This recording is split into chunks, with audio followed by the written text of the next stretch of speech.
Oh, okay. So we do.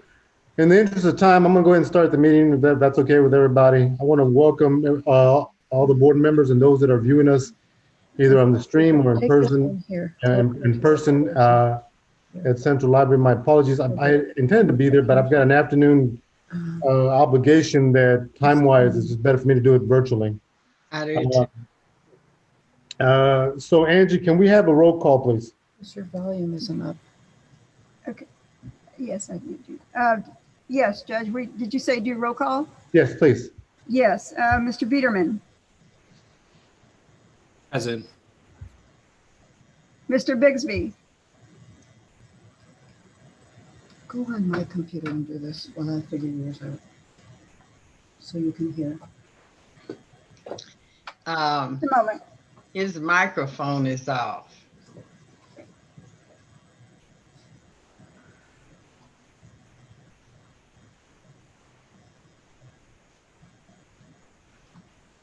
Okay, can everyone hear me now? Yes. Yes, Yeah. I'm sorry. Okay, we've got Mr. Biederman, Mr. Bigsby. Oh, see Mr. Biggs. Okay, we don't have Mr. Bixby.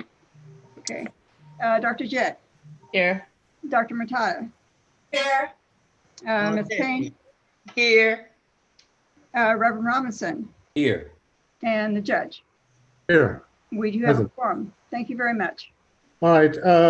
Item number 3, as noted in the public hearing portion of the meeting, will be open for limited in-person public attendance. Actually, are we going to do the, hang on, give me 1 second. We're inviting the public to listen and comment on the YouTube live stream as well. We are doing that, right, Jackie? This is Joe. I can jump in and say we are live streaming on YouTube, but Central Library's auditorium is open for someone to give public comment. Okay. And it's being live streamed there as well. That's where you can see a couple folks in the participants list. Okay, just let me know if any of them want to comment, because normally we have a list and a sign-up sheet and what have you.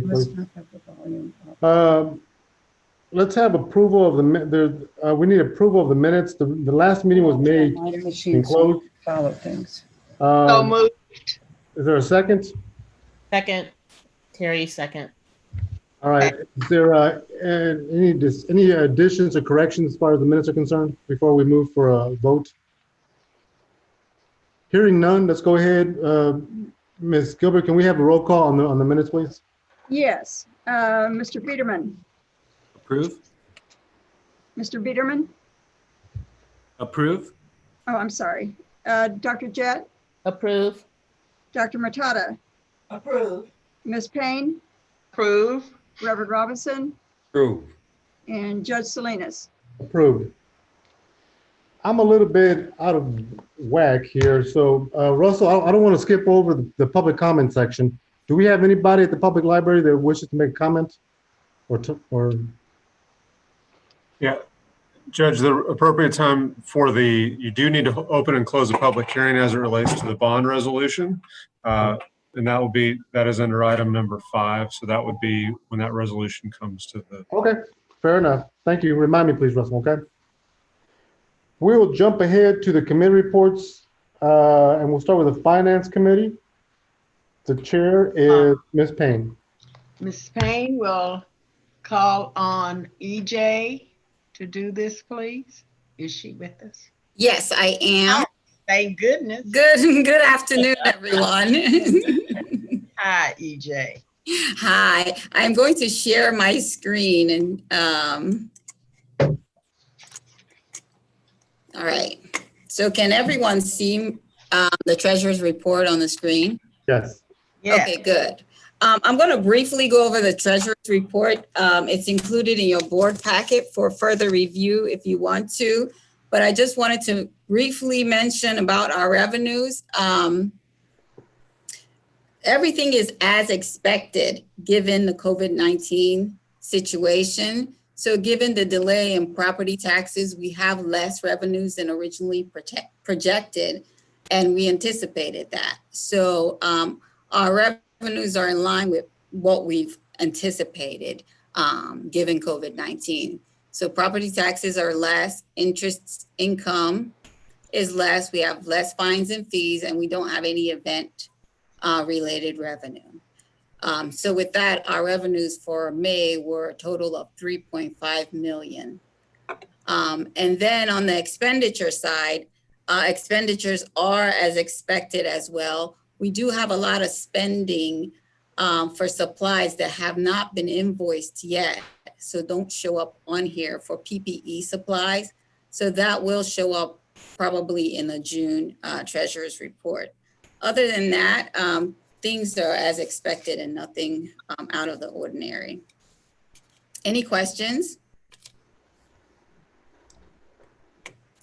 Okay, given no questions, I would ask for your approval to submit the treasurer's report for May for audit. We Okay, have, is there a motion? so move, Pat Payne. Do we need a second on this, Russell? Is there a second? We do need one. Yes, we need one. Okay. Any discussions or questions on the budget being approved for this month? The treasurer's report. Treasurer, my apologies. Thank you. Mhm. Seeing none, Angie, can we have a roll call, please? Yes, Mr. Biederman, Approve? Dr. Jett, Approve. Dr. Matata. Approved. Ms. Payne, Approved. Reverend Robinson, Approved. Judge Salinas. Approved. Thank Again, my apologies. I am trying to multitask this afternoon. Hey, I want to take real quick, Judge. This is Curtis. I want to make sure everybody knew I was on the line. We are. How are you, Curtis? Welcome. Welcome. Yeah, yes. Thank you. The motion is carried.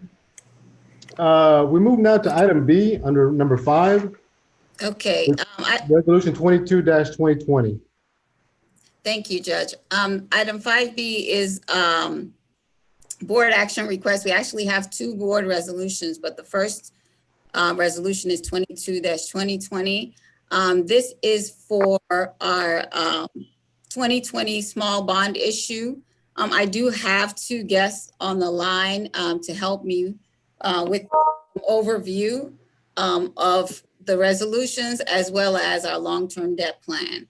I have Joe Ciancio from Baker Tilly, and I have Jeff Quackenbush from Barnes and Thornburg. So I will invite them in a second here to speak.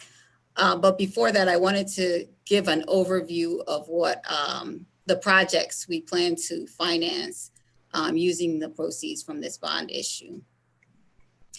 So the first item on our list is the opening day collection for the West Perry branch.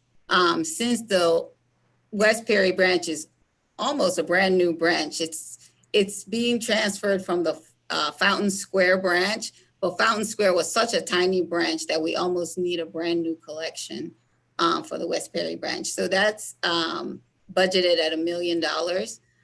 We also have a multimedia digital project for the Center for Black Literature and Culture that we are planning.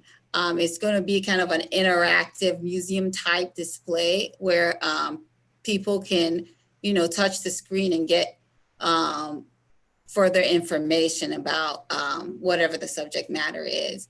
And so we're scheduling that or budgeting that at $500,000. I apologize. And then we have the learning curve has very old technology now. And so we're planning to update the design and technology in the learning curve. And we've budgeted $500,000, although we don't anticipate it will cost that much this time around. It did cost that much last time we did a design of the learning curve technology because we had a custom made gaming system called, I think it was called Curve World. And this was designed from scratch for us. And that's the reason why it was so expensive. This time we're not planning to do any kind of custom technology. So it most likely will not cost that much. We're just budgeting that, and whatever is left over will go into the project. We also have a variety of facility improvement projects that we cannot afford to fit into our operating budget really right now. And so, as you see, we have boiler work at LSC. We have parking lot resurfacing at a variety of our branches. And of course, we all know this is really important, but we've had 2 incidents of patrons falling recently in the parking lot. So we want to avoid that. It's kind of very important that we do a lot of this resurfacing. We also have upgrade work at Pike and Nora. These 2 branches have not been upgraded. In Pike's case, I believe it was 30 years ago when we did any kind of significant update there, and Nora was 40 years ago. So they need, I think Pike needs some bathroom work. We're thinking about adding another study room there. And Nora needs new shelving work, just carpeting, painting, that kind of work. And then we've done a lot of lighting upgrades to kind of reduce our energy costs. We still have lighting upgrade for Central and Space Park branch. So we're budgeting that for $120,000 in here. We're also replacing the carpet at the Central Tower and Atrium. That carpet there has been in very bad condition for about 5 years. They've been asking for a replacement for 5 years. And we just have not been able to get to it. So we're budgeting for that in this bond issue as well as the furniture for the newly renovated Lawrence branch. We also have West Perry furniture and equipment and solar panels at West Perry to reduce our electricity costs as well there.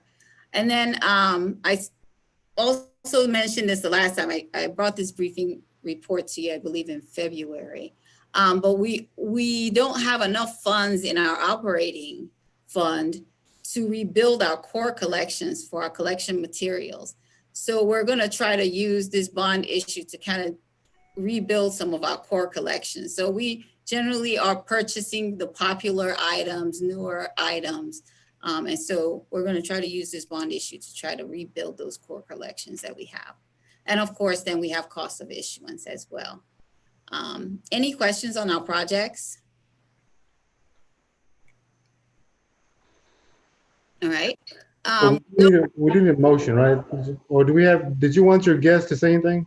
Yes, I would like my guests to speak, and then we'll do the public hearing after that, so that the public, if there's any one who has any comments, will hear the full picture before making comments. Sure. I just had a quick question. Yes. The question had more to do with the parking lot resurfacing. Mm-hmm. Do these bids go out to other contractors as well? How does that go out? Yes, we do bid these out, and generally we take the lowest bid, but we have a rubric that we go by in order to pick the winning bid. I wanted to know because it seemed like a rather high bid for $505,000. Yes, and we will bid each of these probably individually. So the total is $505,000, but we will most likely not do them all at the same time. Thank you. No problem. Anybody, any other board members?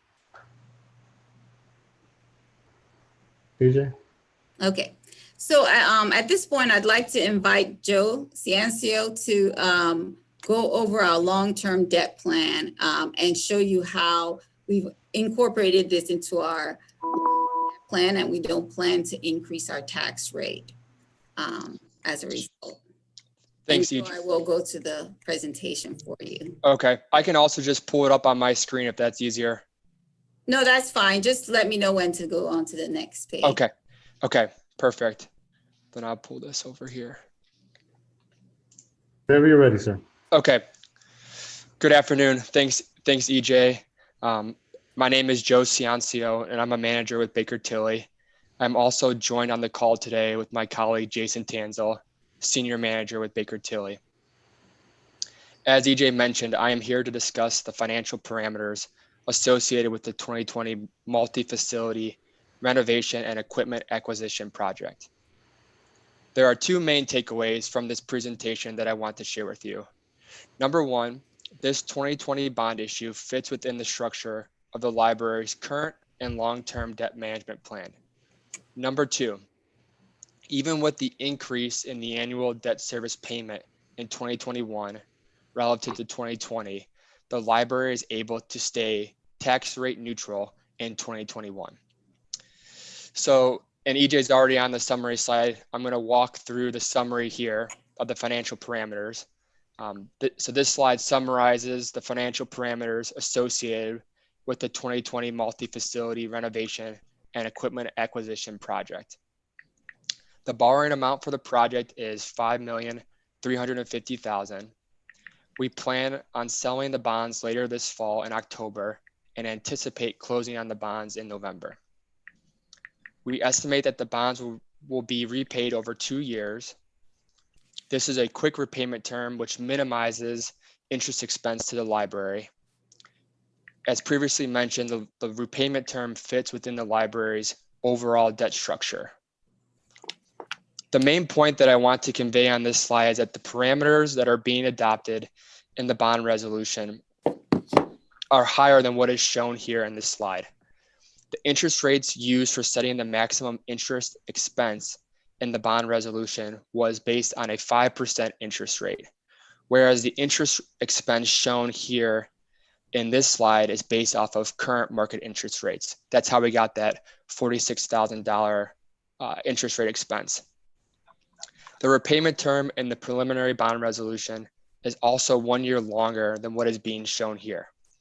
We provided more conservative estimates in the resolution to provide maximum financial flexibility for the library. Moving on to the next slide, EJ. This slide provides a visual representation of how the 2020 bonds fit within the library's current and proposed debt structure. The light blue bars represent the annual debt service payments on the library's outstanding bonds. The navy blue bars represent the annual debt service payments on the proposed 2020 bonds, and the brown bars represent the annual debt service payments on the previously approved multi-branch facility improvement bonds that have not yet been issued. Those projects include the Fort Benjamin Harrison project and the Glendale branch project, and both of those projects are expected to get underway in the next 2 years. Finally, the yellow line graph cuts through the bar graphs representing the estimated debt service tax rate.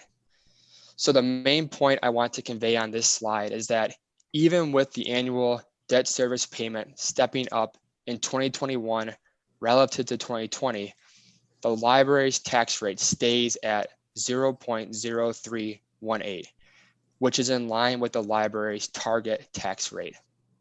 I will explain this concept more on the next slide. Okay, so this graph provides a visual representation of the library's estimated debt service cash balance and estimated debt service tax rate. The light blue bars on this graph represent the estimated debt service tax rate. The navy blue line graph represents the estimated ending cash balance in the debt service fund for the library.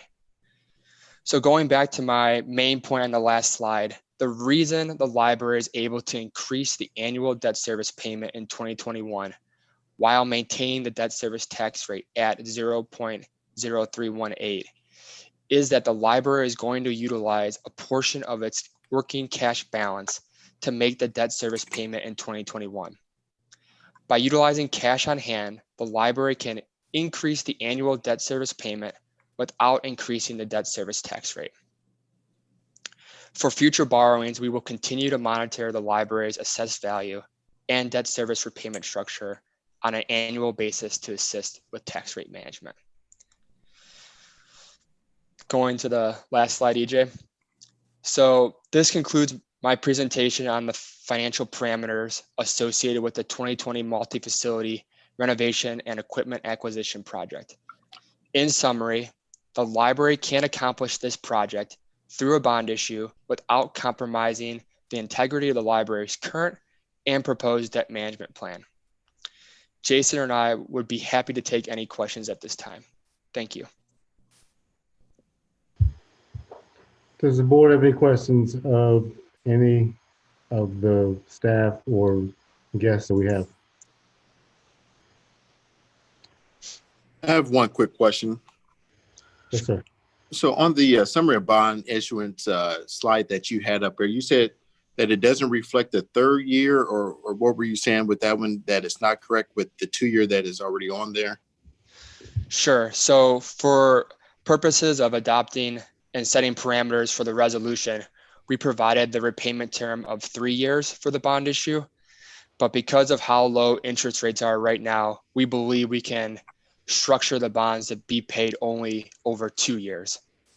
And it will remain the same at the estimated 46,454. Yes, exactly. So I probably didn't clarify this well enough. So thanks, Curtis. The interest expense being shown there is based off of current market rates and a 2 year bond repayment. That's that 46,000 number there. Okay. Go ahead. I wanted to jump in and say, so the amounts in the resolution are the maximum amounts, and these are the anticipated amounts that we're showing here on the summary. So we give ourselves a little bit more room on the resolution just in case conditions change. Okay. But this is what we anticipate. Okay. Correct. Thanks, EJ. No I problem. think at this point, I need to call for public hearing, right, EJ? Because we want to see the public has any comments. Yes, I'm sorry, Judge. I should have explained this to you as well. I also have Jeff Quackenbush from Barnes and Thornburg, who's going to explain the resolution that the public is commenting on. So Okay. if I would have Jeff go ahead and explain the 2 resolutions that they're going to pass. Hopefully pass. Hopefully pass, yes, that we are asking for approval for. Thank you. Thank Go you, ahead, EJ. Good afternoon, Judge Salinas and members of the board. It's a pleasure to be with you. My name is Jeff Quackenbush, and I'm with Barnes and Thornburg, bond counsel for the library on these transactions. And I've been your bond counsel on your transactions for since 1996. So I will go very quickly over these 2 resolutions because I know you've got a lot of things on your agenda and you're pressed for time. But I would be happy to answer any questions you may have after I summarize these. Resolution 22-2020 is the preliminary bond reimbursement resolution, which does a few primary things. First of all, it makes a preliminary determination by the library board to proceed with the projects and the financing as presented by EJ and Joe. It also then authorizes Jackie and EJ to file a request with the City County Council for consideration of the financing and the project, because as an appointed body, you have to go to the City County Council for approval of the financing. It also then authorizes you, to the extent that you spend any of your library funds temporarily for any of these projects before we issue the bonds, to be able to reimburse those library funds with bond proceeds once the bonds are issued. Finally, what we will be doing in connection with this is, after the City County Council considers this action items, assuming you all approve them today, we would then come back to you all in August for approval of a final bond resolution that would be much more detailed, probably much more consistent with the financial parameters that Joe has presented today, assuming the market doesn't move against us.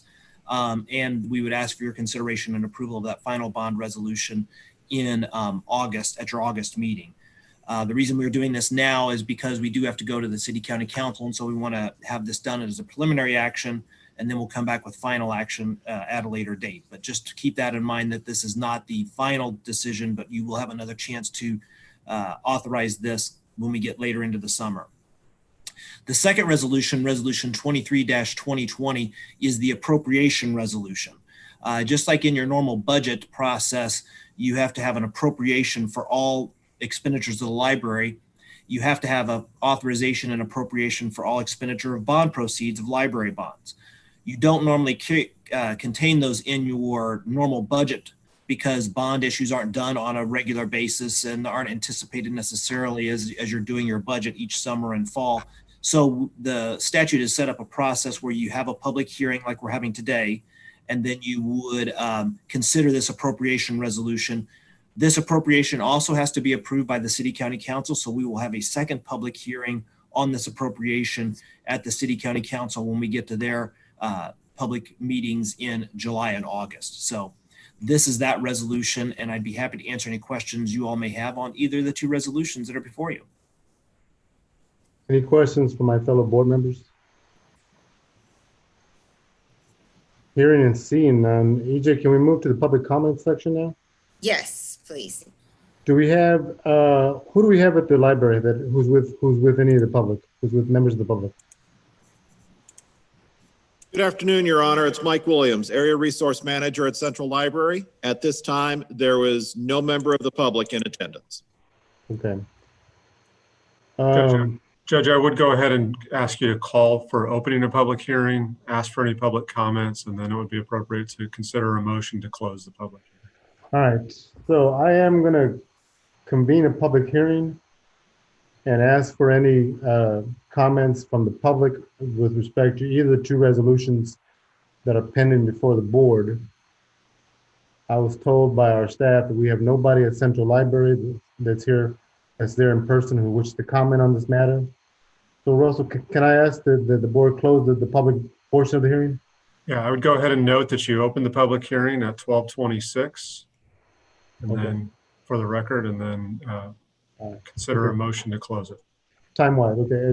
For the record, I did open the public hearing at 12:26 p.m. And I'm asking for a motion from my fellow board members to close the public portion, portion of the meeting. So moved. This is TD. Is there a second? Pat, I'll second. Angie, can we have a roll call? Thank you, Pat. Angie, can we have a roll call to close the public section meeting? Yes. Mr. Thank you. Biederman, Approve? Mr. Bigsby, Dr. Jett, Approve. Dr. Matata, Approved. Ms. Payne, Approve. Reverend Robinson, Approve. Judge Salinas. Approved. Thank you. All right. Yeah.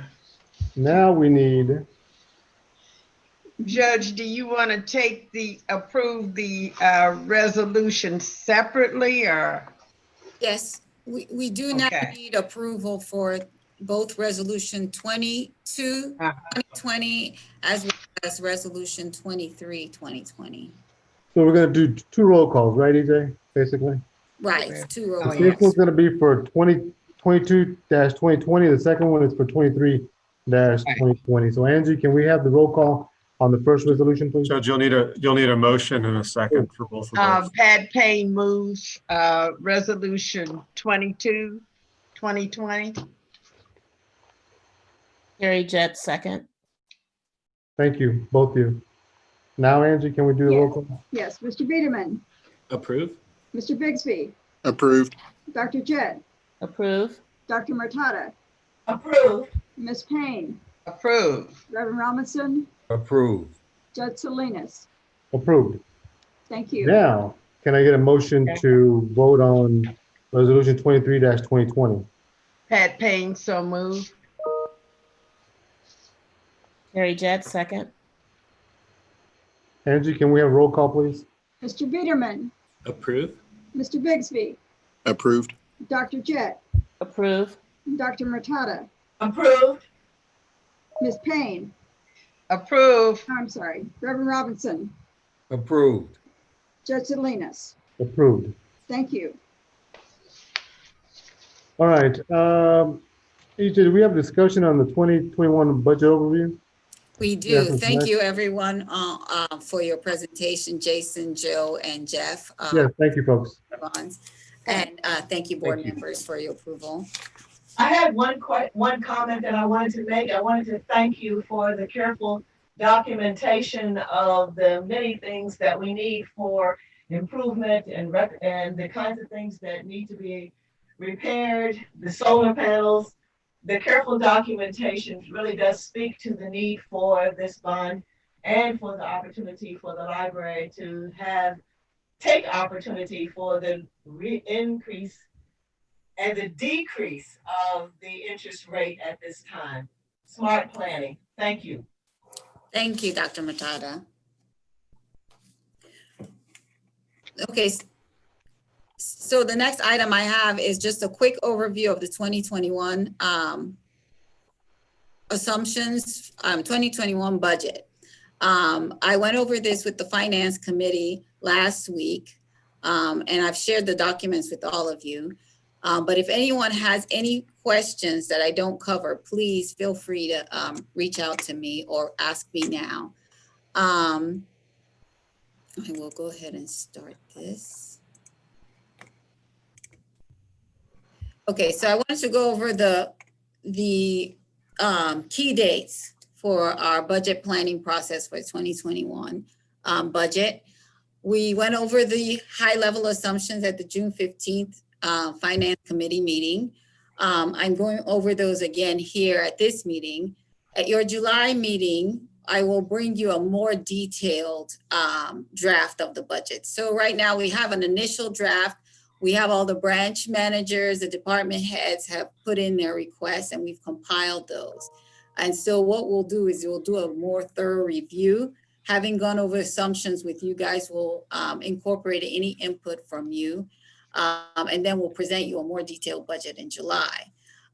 Once we're done with that, we'll incorporate any further comments you have, and then we'll have a public hearing in August, and then ask for approval. And that will be your final approval of the 2021 bond budget, sorry. And then once we get your approval, we'll go to City County Council and go through their approval process. And then once we're done with their approval process, they will adopt the budget October 12th. And then once we get adoption by City County Council, we'll now file it through Gateway, and then the DLGF will do their review, and they'll either get it to us by the end of the year. But if any of the units in Marion County have bond issues, which we do, prior to the end of the year, we will get it in January. So our final budget will probably arrive January of 2021 once we've already started the year. So that's our long budget process. I just wanted to go over real quick the challenges we have for 2021, as well as our long-term challenges due to COVID-19. For 2020, I'll talk about 2020 real quick. 2020, we have delayed payments in our property taxes because of the delay in the dates that the penalty will be assessed. So typically we collect our property taxes in May and November. The date that the penalty will be assessed was extended to July. So we will not probably collect most of our taxes, or we will not know what our tax collection looks like until July. So that's the impacts we have in 2020. In the medium term, we might see assessed values go down as a result of the COVID-19 recession. If the assessed values go down, tax rates will go up. As a result, we will see an increase in the property tax credits, which means a reduction in our revenue. So that we might see in 2022, 2023, and moving forward. And then the longer term effect is the fact that we have a 6-year average that determines the percentage growth we can have in our operating fund. So we have a 6-year average of the non-farm personal income. And if this year is a bad year, that bad year follows us for 6 years. Hopefully we have one bad year and not 2 bad years. Hopefully this is something we recover from quickly. But I just wanted to make the point that this is not something that just impacts us in 2020. It will follow us. The good part, although we complain about being heavily reliant on property taxes, the good part about that is that we don't see an immediate impact of a recession. It's usually we usually don't see a big drastic impact. We see it over a couple years. But the same thing happens with growth. We don't see growth really quickly. We see very slow growth, and then the property tax caps further reduce our growth. So right now, we're actually fortunate to have 80% of our revenues coming from property taxes, because we're not as highly impacted as the state, for instance, or K through 12. And we have some impacts like that in income taxes. I won't go over those in detail. So on the revenue side, as I've mentioned, it's really hard to predict what our revenues are going to be in 2020 because of the uncertainty. We won't know what our impact is for 2020 until July. I mean, probably August, I should say. And so we'll have a better idea about how we're projecting our property tax collections. But right now I'm basing our collections on the 2008 recession because that's my best guess at the moment. We're anticipating that property tax revenues will increase by 2.7%, which is less than what it would have increased without the COVID-19 recession. We're anticipating that we'll bring you a proposal to eliminate fines. So I've assumed no fines in our 2021, no fine revenue in our 2021 budget. And overall, our revenues will only grow by 1%. So we're going to project two 2021 budget scenarios. One scenario will be what we anticipate, and the second scenario will be a contingency budget if revenues don't come in as well as we expect. So our contingency budget will have line items where we've reduced expenditures, so we can plan ahead for that. May I ask a quick question? Yes, please. The contingency budget that you're talking about, would that include the possibility that we might go back to the idea of maintaining the fines that do generate some income? We've had lots of discussion about fines. Yes, right now it doesn't, but that is a discussion that I will have with you guys at the committee meeting in July, is talking through the impact of eliminating fines and how we want to do it, or if we want to do it. I remember you sharing lots of information about the models across the country, you and Jackie. I just keep thinking, if we're going to face these uncertain times, I don't know if it's the right time to say, okay, no more. Yes, it is a difficult thing to consider. But the reason we're considering it at this time is because the difficulty that our patrons are also going through. And we want to have as many patrons as possible have equitable access to the library. And so it's a difficult balance. Yeah. So it's a conversation we definitely want to have with you guys. Thank you so much. Thank you. Anything more? Anything more? Yes, I just want to, this is a brief look at what makes up the majority of our budget. As you can see, 80% of our revenues come from property taxes. 59% of our expenditures are salaries and benefits. And then another 25% are other services and charges. And I have further broken that out in the next slide. But I also wanted to point out that our collection materials, which includes both the physical collection materials as well as the e-resources, that makes up 12% of our budget. And in 2021, we are proposing to move $1 million from our physical books and materials into our e-books and materials. And that's because of the high demand we've had now. We've always had a higher demand than what we could fill, but now we have an even increased demand in e-resources, and we're anticipating that that will continue in 2021. And so for us, it's kind of tough because the e-materials are 3 and 4 times more expensive than the physical books and materials. So overall, we really have less materials, but we're trying to fill the demand where we have the most demand, I guess I should say, in 2021. So I wanted to mention that fact there. Any questions on that? I do have a question, EJ, and this is sort of connected to what we just passed with regard to the bond Mhm. issue. And I'm concerned about the CBLC, and that is actually operating on a grant right now. And so I'm wondering about when is that going to be, is there a discussion about that being moved into the operational budget? And if so, how would that affect that, especially given that we've just agreed to make such a heavy bond investment in the CBLC. So I would imagine we would start having that conversation pretty soon, because I think that grant runs out in a couple of years. Is that correct? Yes, I believe we're going, the initial grant was a 5-year grant. We have gone back to the Lilly Endowment to ask for for phase 2 of the grant. And Jackie, if you want to speak to that, I would appreciate it, since you probably have a little bit more information on phase 2. It's an important long-term question, Dr. Jett, so thank you. We still have 2 more years of grant funding after the end of this year. And during that time period, 2 additional things will happen.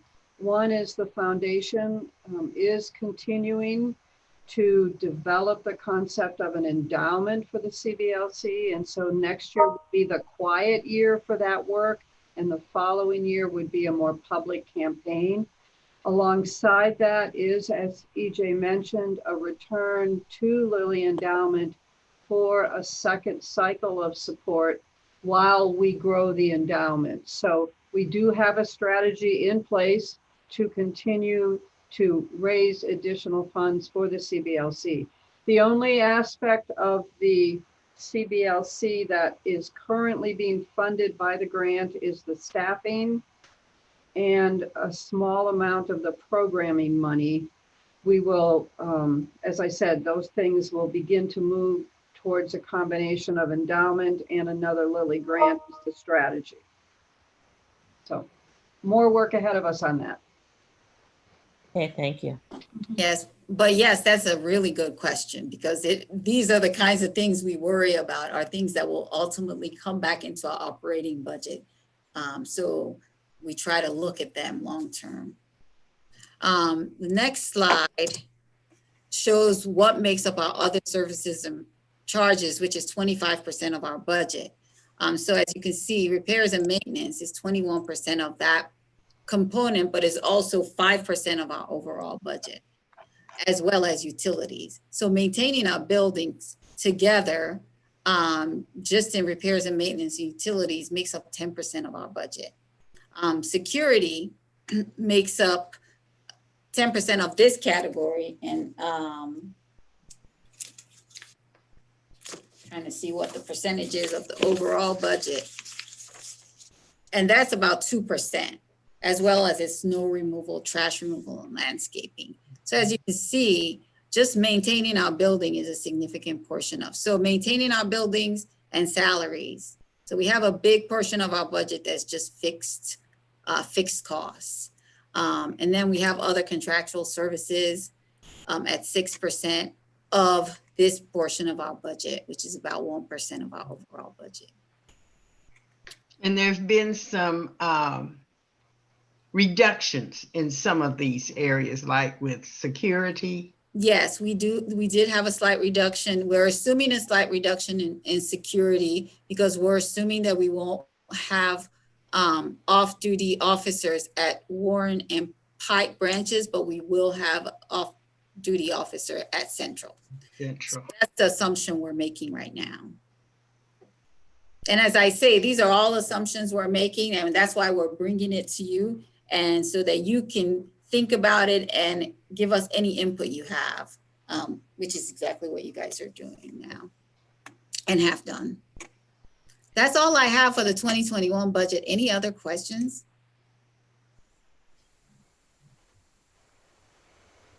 Seeing and hearing none from the board. Thank you, EJ. Thank you, EJ, so You're much. welcome. We will move now in the interest of time to item number 6, Diversity Policy, Human Resources Committee. Dr. Robinson, you are the chair. Yes, thank you so much, Judge. We appreciate it. Listen, first on our agenda is Resolution 20-2020. And I believe Attorney Brown and Ms. Needus is going to speak to that resolution. So I'm going to turn it over to them right at this time. Pastor, if you'll forgive me, I'm going to ask Jessica to help us with this since I've been out of the office a little bit. It is a follow-up to work we've discussed in several meetings, but if you'll forgive me, I think she might be more up to date than I am. Great, no problem. Thank you. Good afternoon, all. Good afternoon. So as Jackie mentioned, what we have for you today for consideration is Resolution 24-2020, which is the adoption of a supplier diversity policy. I offered you a briefing on this at the May board meeting, and then in consultation with the attorneys, we wanted to make sure that we fine-tune the language to make sure that it was in line with the way that our other policies are formatted and how the context is offered. We did also make modifications to the language of the policy based on recommendations from board members at the last meeting. And so I want to make sure or ask if there are any other questions before we move forward, and then hope that we can get approval on the passage of Resolution 24-2020. Any questions of Ms. Moore from the board on this resolution? Seeing none or hearing none, I would ask for a motion to approve. So move. Second, Curtis. The motion seconded. In discussion, seeing none or hearing none, I would imagine. Angie, can we have a roll call, please, on motion Resolution 24-2020? Mr. Bigsby? Approved. Dr. Jett? Approve. Dr. Murtada? Approved. Ms. Payne? Approved. Reverend Robinson? Approved. Jess Salinas? Approved. Thank you. Motion's carries. Thank you, Jess. Excellent, thank you. I think the next one on the agenda is me as well, but I'll let you go ahead. It's Reverend Robinson, his committee. No problem. Jessica, jump right in. Keep going, please. Okay, thank you. So the next thing I have on the agenda for you today is actually just a briefing. So as you know, we participated in the City of Indianapolis disparity study in 2019, which was actually the first time for the library. So to begin today's discussion and today's briefing, we have with us Camille Blunt, who is the director of the Office of Minority and Women Business Development for the city. And so she's going to give us a little bit of information and context about the study itself. And then after Camille finishes, I'm going to talk a little bit about what I would like to present to you next month, which will be the adoption of annual FBE utilization goals that are aligned with the city. So I'm going to let Camille start, and then I will come back in after she's finished. Sorry about the sneeze, guys. Hello, Camille. Hi, how are you? It's so good to see some of you. I know some of you. I was a former member of the library board, so yeah, be here with you today. Just to give you a brief overview, I think that Jessica has already sent over in your board packets the executive summary for the utilization for the disparity study. So I'm not going to get into into the weeds with that. If you do have specific questions, please feel free to ask me at any point. But we had not, as a city, been able to conduct a disparity study since 1995. And so this was long overdue, and we were pleased to have the support of Jackie and your board in participating in that study. And we want to thank you all for that. You, as well as other municipal corporations, were instrumental in helping the city to pay for this extensive study. So it's only going to be something that will springboard all of our utilization programs across the city. So that includes the library, Indigo, our Indianapolis Airport Authority, and there's a couple of others. But again, thank you for your participation and your support of these important programs. So basically, the disparity study was kicked off in January of last year. which would have been January 2019, and was completed in December of 2019. And we did a formal rollout of the results of the study in January of 2020. So since then, since that rollout, we have been meeting as a working group to figure out what to do with the results of the study. But really what the study looked at was from the calendar year January 1 of 2014 through December 31st of 2018, all of the percentage of contract dollars that the city and municipal corporations spent with minority, women, veteran, and disabled-owned businesses. And it looked at that compared to the percentage of dollars that minority, women, veteran, and disabled-owned businesses might have been expected to receive based on their availability to perform the specific task. The study also looked at the legal framework related to the city's implementation of our MBE, WBE, VBE, and DOBE business utilization plan.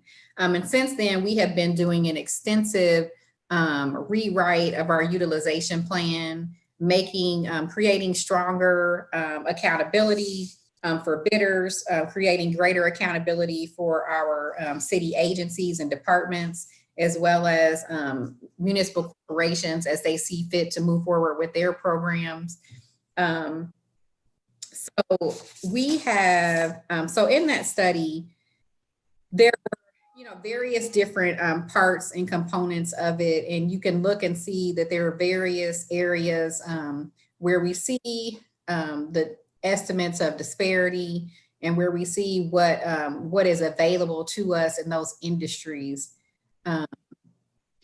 Any of those that you have particular questions about, I'm happy to answer those, but I will not bore you with the intimate details of that. But if you have any questions at this point, I'm happy to answer anything. Okay, seeing none, I'll move on. So we looked at the overall availability, and it did end up being broken out into specific business areas. We do, of course, still exhibit disparities across the board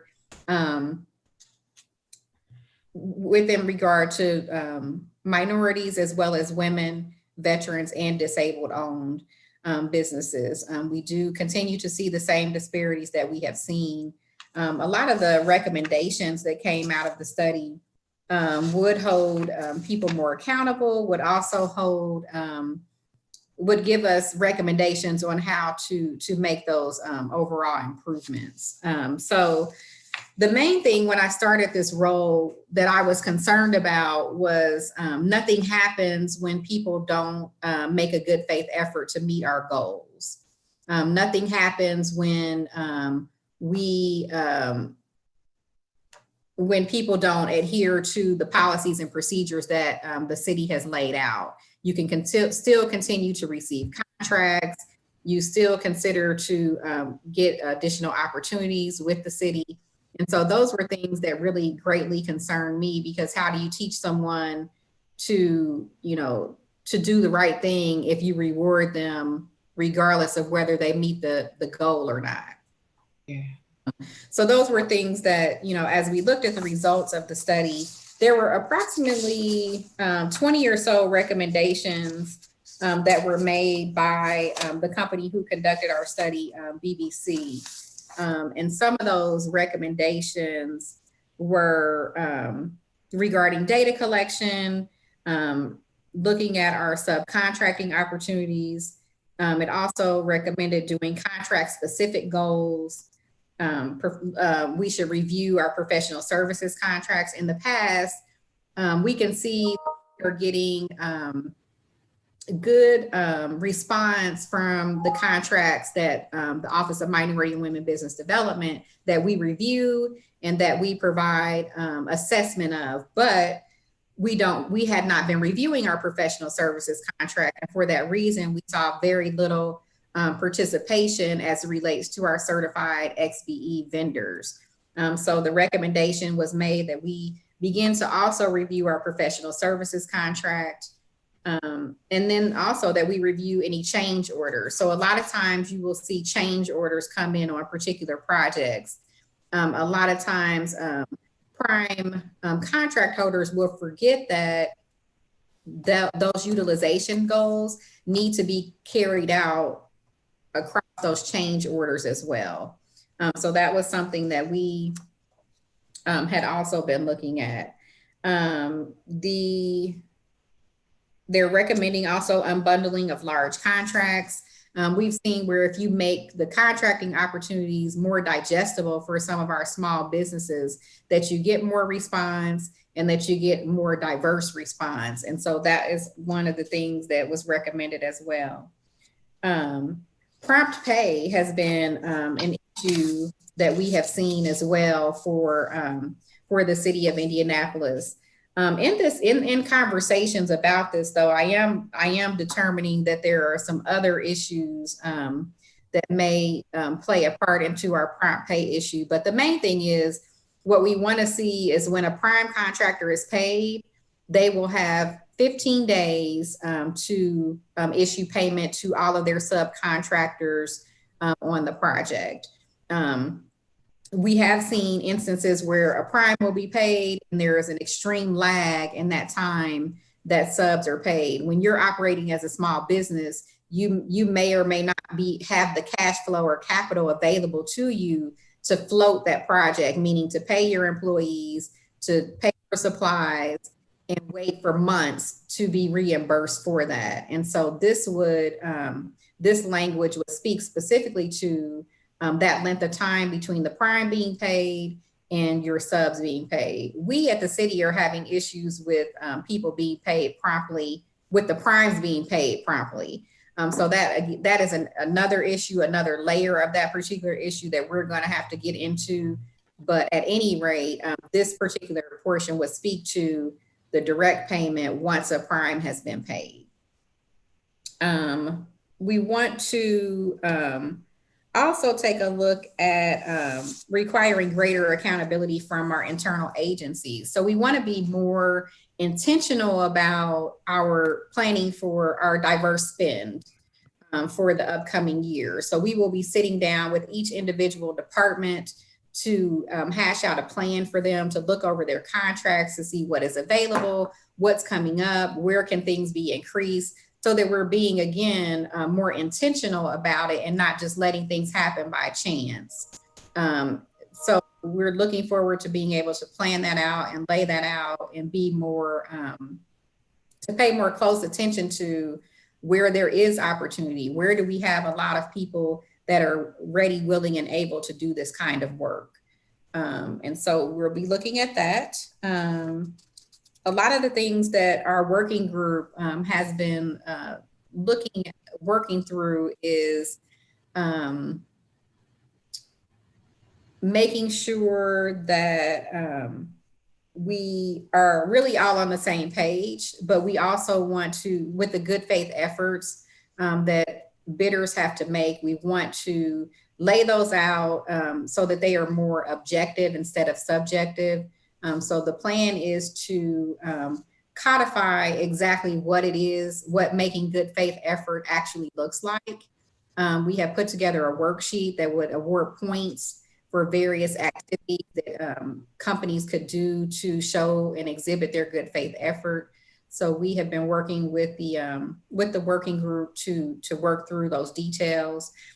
We are excited about that because I think that a lot of times companies will just send one blast email and they think that's enough to get utilization, and that's not enough. And we really lay out what those expectations are. How do you show this? How do you exhibit it? And I think once we get a lot of our developers around the city acclimated to how we want to do business moving forward, I think we're going to see some great gains in our overall utilization. We are also looking at the city's aspirational goals. So our current goals are 15% minority business enterprise, 8% women-owned business enterprise, 3% veteran, and 1% disability-owned business enterprise. So we also are broadening our compliance review. So our office recently hired a new employee his sole responsibility is to do compliance on projects. A lot of times when bids are submitted, someone will say, I'm going to work with X, Y, and Z company. We had no way of going back to check to see whether they did actually use those companies or not. Did they use them at the level that they stated they would in their bid documents? Did they pay them timely? Did they use them for their commercial useful function? So those things our compliance officer will be looking at on specific and individual projects, going out to job sites, making sure that the things that people have been contracted to do are actually happening. So we're, again, excited about being able to add a new employee and excited to get that done with looking at where we may see budget shortfalls going forward. So we're glad we were able to get that done before new budgets are in place and before we see the shortfalls that a lot of us will likely be experiencing in 2021 as budgets. So really, that's just kind of an overview of the things that we are looking at and considering. Again, if anyone has any specific questions. I have a question. Answer those. And I know that Jessica. Pat, was that you, Pat? Yes, that's me. Camille, Hang on, Pat, 1 second. Oh, okay. Before we get to your question, Ms. Blunt, are you able to hang on for a while, for a few minutes? Absolutely. And in the interest of time, can I, before we get to the question, Pat, and any other questions for Ms. Blunt, is the board okay if we jump to the final item for a vote that we have? It'll be item 10, just to make sure everyone's here. Is that okay? Yes, that's fine, Judge. Jackie, can you give us a quick overview of that item? This is number 10, Resolution 25, 2020. Ms. Blunt, we'll get to you in a second. We'll come back, okay? Right. Thank you, Judge. Yes, this is a very routine item, but we want to make sure we have a quorum so that it can get voted on. So, and I know many people are pressed for time with conflicting meetings. This is Resolution 25-2020, our regular proposal resolution approving finances, personnel, and travel for this month. And it is routine. Obviously, all of the bills we've already have been paid, and we are not hiring anybody from the outside. And so you have some retirements in here, 2 retirements, one of 20 years and another one of 21 years. These are some great employees who have made other choices now. But as I said, this is in your packet and it's fairly routine, and I would present it to you for your approval. Okay.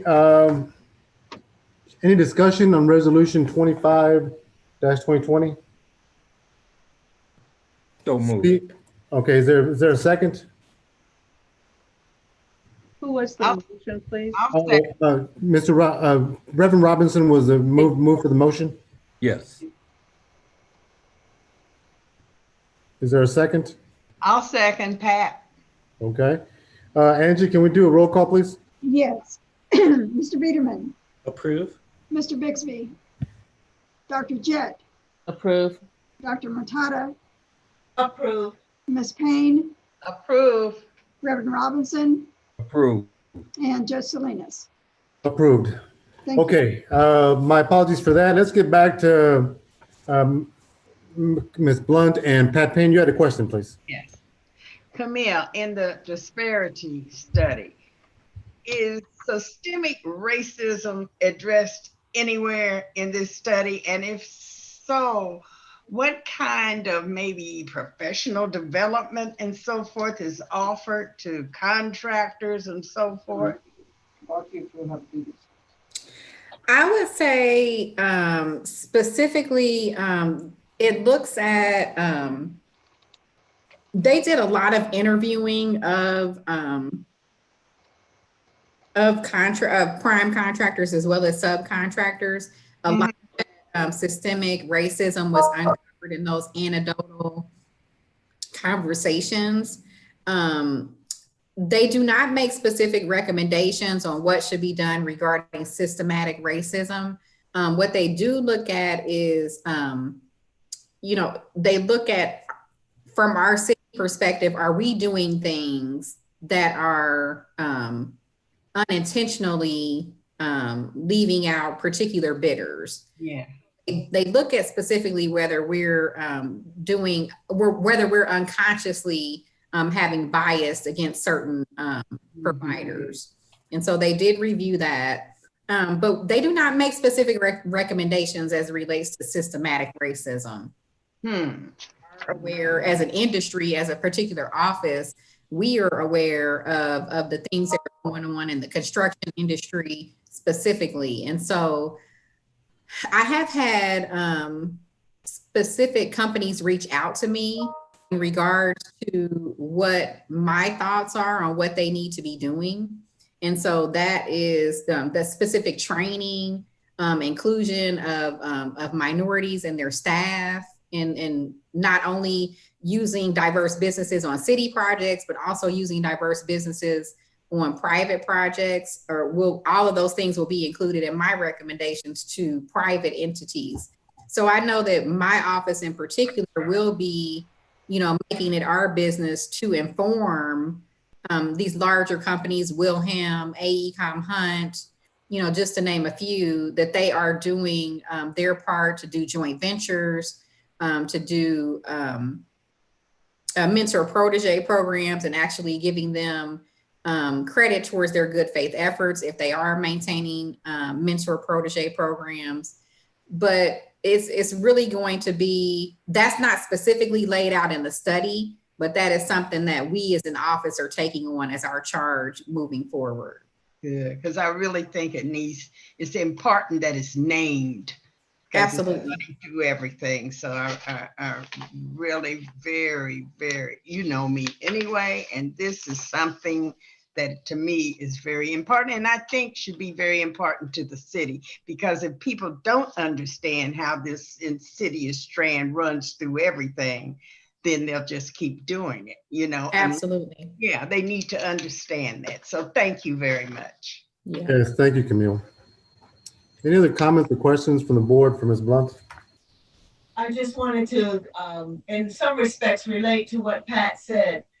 There's a difference between systematic racism and systemic racism. And so as we think about systemic racism, the idea of unbundling large contracts, greater accountability, those are really good steps. And if the language speaks to it too, specifically, and say we want to address how unbundling will impact systemic racism. We want to address how specific service contracts will address systemic racism. We want to address how greater accountability will address systemic racism. And so the hopes of being able to address those things very specifically, like you've said, but incorporating not only the language, but what acts will be taken in order to address systemic racism is key. And so thank you for the development of this. And I would bet that if we did some follow-up and some conversations to follow up, now that it has been really brought out in the open how powerfully oppressive systemic racism is, then we might want to do that now. The timing of the moment right now is critical. You know this, we all know this.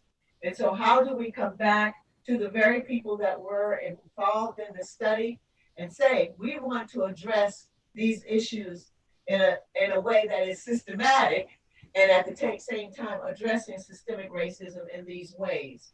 So I would suggest that there be a follow-up soon with the different individuals that are part of this work. We can't blow this time. It's really critical. Right. It absolutely is critical. And thank you so much for your comments. I think that, you really pointing that out is important.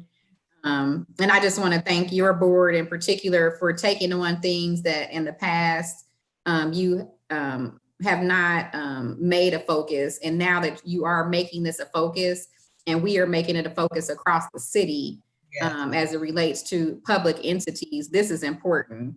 And, you know, Jackie has been very instrumental in this from the very beginning with kicking off the study and even wanting to be a part of it because she knew that the library needed to take steps to do better and do more.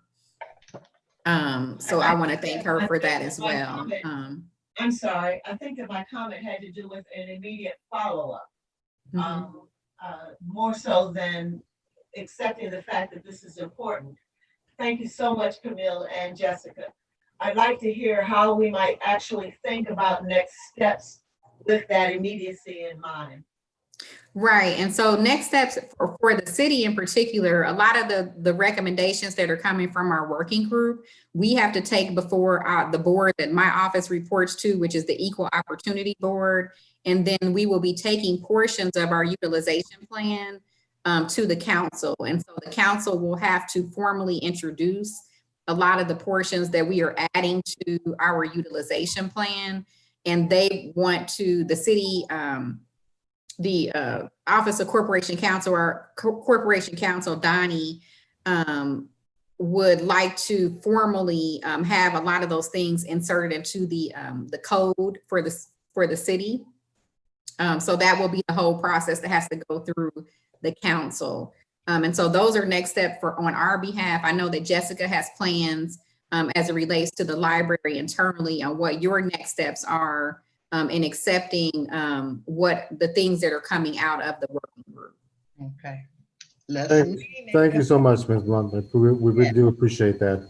And if we have board members that have to leave us, thank you again for sharing your day with us, your morning with us, or here early afternoon. And I'm hoping maybe we go forward, we can have a noon meetings. I'm okay with noon meetings. Okay, I don't know how you guys feel about that, but thank you, Ms. Blunt. Any other comments or questions of Ms. Blunt on this issue? Very important issue, by the way.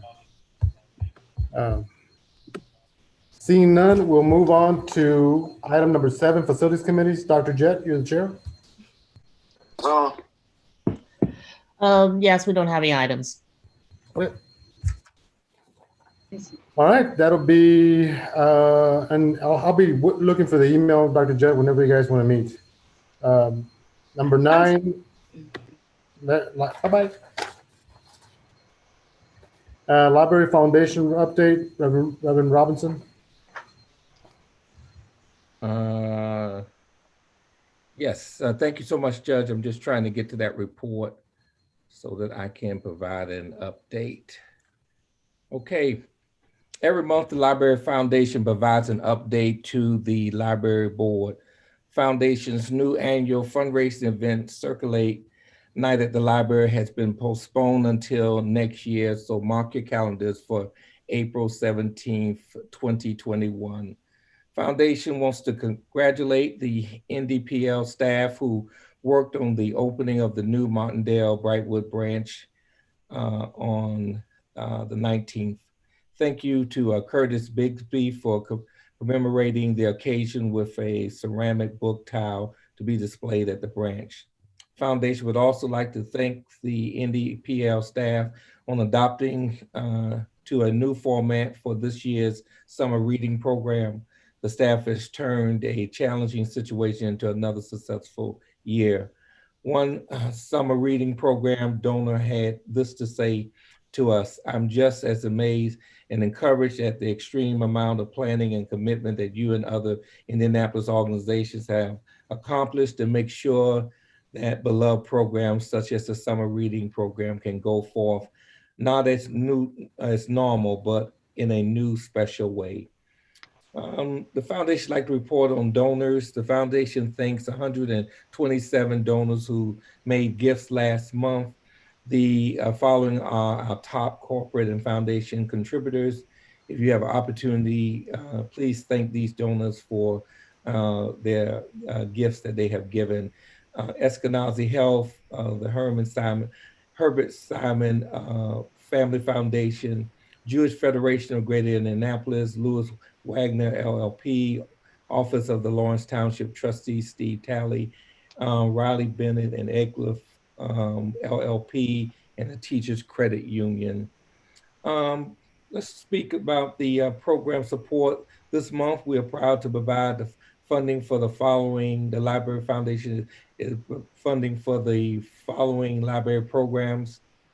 All programs are system-wide unless otherwise noted. So children's program, the foundation has provided support for the Herbert Simon Early Literacy Specialist Program, cultural programs such as the Center for Black Literature and Culture, collections and IT, general digitization and Access 360, lifelong learning programs, simple and affordable plant-based cooking, and the capital branch to aquarium maintenance and capital improvements. Excuse me, Judge, that's the foundation report for today's meeting. Thank you, Reverend Robinson. Any questions or comments of Reverend Robinson? Hearing and seeing none. Jackie, item 10, we'll go back to the report for the CEO. Jackie, anything else you want to add?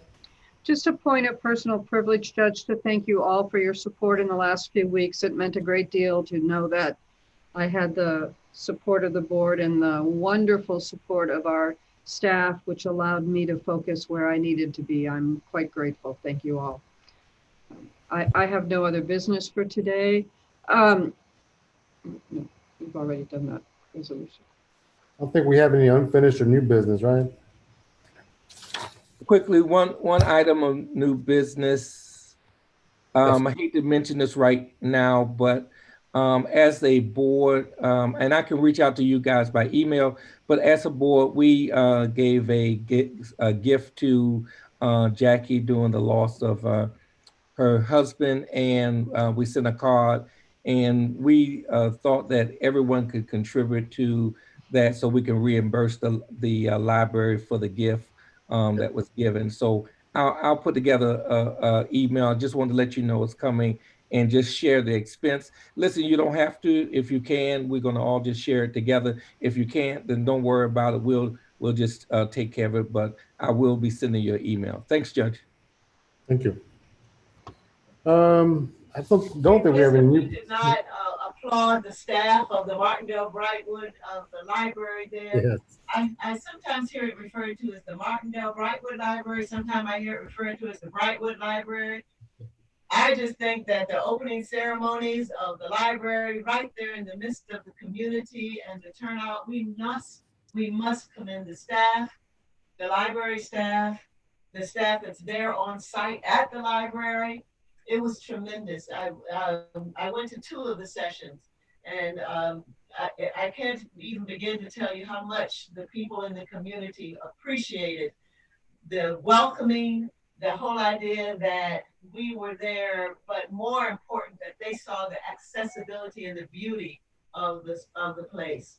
I'm hopeful that we can continue to talk about with Nikki, who is the librarian there, and let her know how much we are supportive of them and growing the collection in lots of different ways.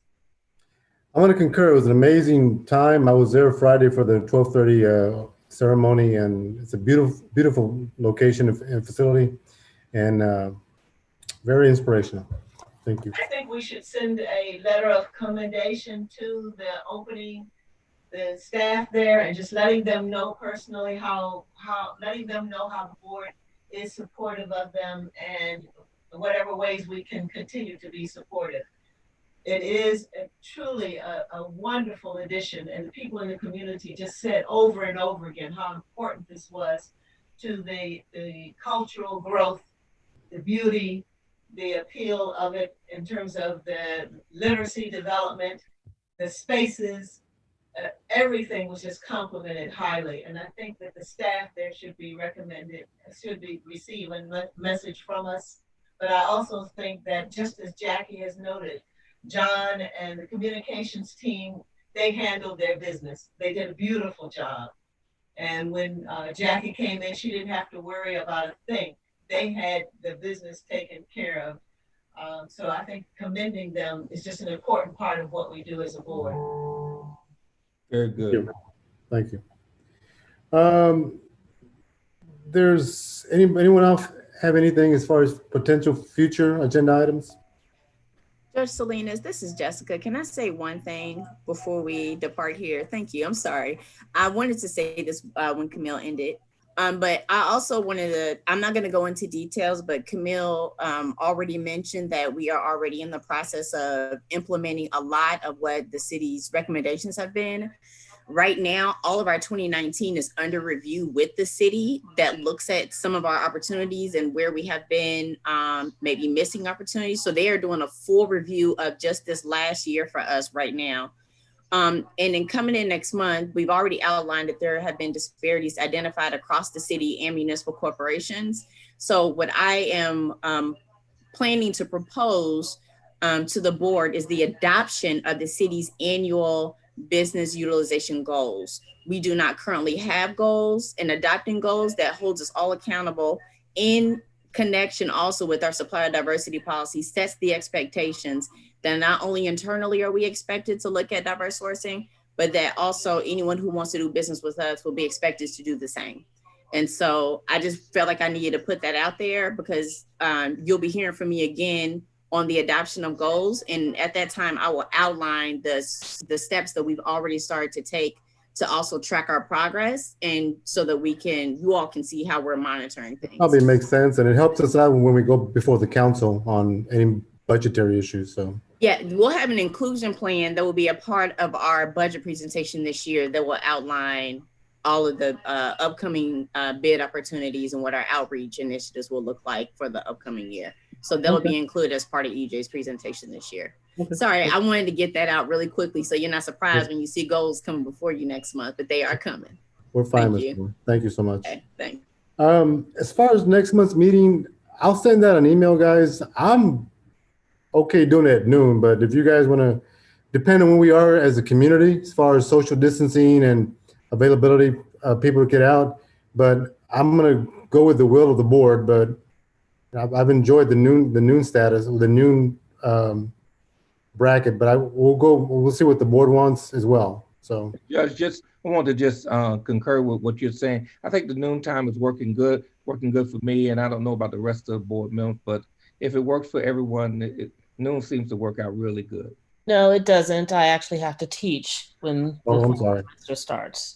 And so the other consideration will be whether or not libraries will be allowed to continue to have virtual meetings. And Russell, I think you and Robert will be monitoring that for us, because depending on how the governor's orders are revised, we may or may not be able to continue to do our business this way. So we've got both the timing question, and right now we are scheduled to be back in the public at the Martindale Brightwood Library on Monday, the 27th.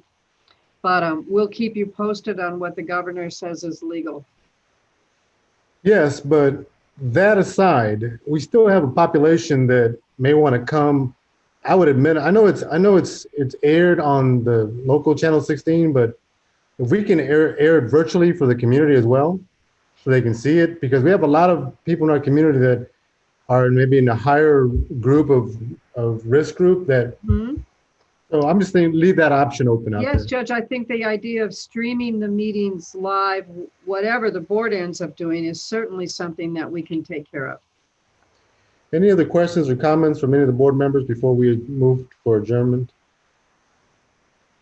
Well, seeing none or hearing none, I'll take a motion to adjourn. So moved. Second? Second.